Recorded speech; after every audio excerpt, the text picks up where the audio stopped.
So in this lecture we are going to talk about esophageal carcinoma.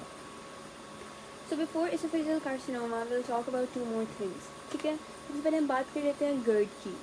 जो GERD होता है ना, इसके अंदर क्या होता है, जो आपका क्या होता है, this is your esophagus and this is your stomach. ठीक है, यहाँ पे क्या पड़ा है, आपका लोअर esophageal sphincter पड़ा है. अगर इस लोअर esophageal sphincter की आपके पास टोन जो है वो कम हो जाए तो आपके पास क्या हो जाता है, जो स्टमक के एसिड होते हैं ना, ये इसोफेगस के अंदर रिफ्लक्स बैक करना स्टार्ट हो जाते होते हैं.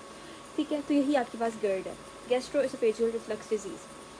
अब इसकी वजह से इसके रिस्क फैक्टर्स क्या होते हैं, इसके रिस्क फैक्टर्स ये हो जाते हैं कि बंदा तंबाकू नोशी करता है. ठीक है, इसके अलावा अल्कोहल करता है, इसके साथ साथ उसका लाइफस्टाइल अच्छा नहीं है, यानी कि उसको ओबेसिटी है, खाना जो खाता है वो फैट रिच होता है. इसके अलावा कैफीन, और most important thing is हाइटल hernia. ठीक है, तो मतलब लाइफस्टाइल चेंजेस आ गए, लाइफस्टाइल आ गया, इसके अलावा हाइटल hernia is the most important thing.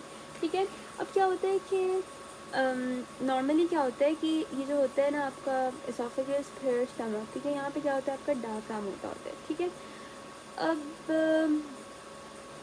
ठीक है, डायफ्राम होता है. अब क्या होता है कि अगर तो इस डायफ्राम के अंदर से हमारा स्टमक जो है वो ऊपर की तरफ स्लाइड अप कर जाए, ठीक है, मतलब थोरेसिक रीजन के अंदर चला गया, तो ये क्या हो गया, आपके पास हाइटल हर्निया हो गया, स्लाइडिंग हाइटल हर्निया. ठीक है, अब इसकी वजह से क्योंकि ये स्टमक ऊपर चला गया है तो आपको एसिडिटी की वजह से हार्ट बर्न फील होगा, और पेशेंट ऐसे कहेगा कि उसको ना पेन जो है वो चेस्ट जैसे दिल की दर्द हो, ऐसे करके आपको बताएगा. इसके अलावा क्योंकि ये एक तो ये हो गया स्लाइडिंग हाइटल हर्निया. दूसरा होता है आपके पास पेरा एसोफेजियल हर्निया. ठीक है, उसमें क्या होता है कि इसके साथ यहाँ से एसोफेगस निकल गया. ठीक है, यहाँ से आपका स्टमक जो है वो बाहर आ गया. ठीक है, तो इसका क्या नाम है, पेरा एसोफेजियल हर्निया, यानी कि एसोफेगस के बिल्कुल साथ साथ.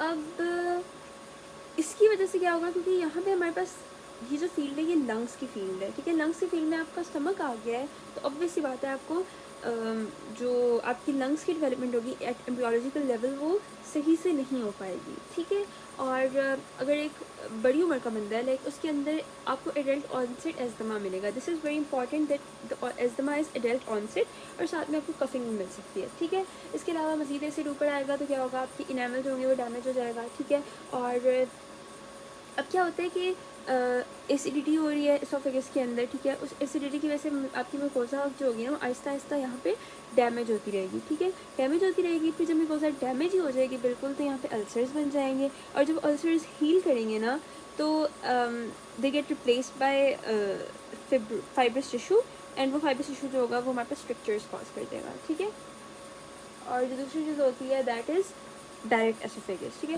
तो आपने क्या याद रखना है, GERD जो होता है उसमें क्या होता है, आपकी लोअर एसोफेजियल स्फिंक्टर की जो टोन होती है वो कम हो जाती है, जिसकी वजह से आपका एसिड का रिफ्लेक्स होता है आपके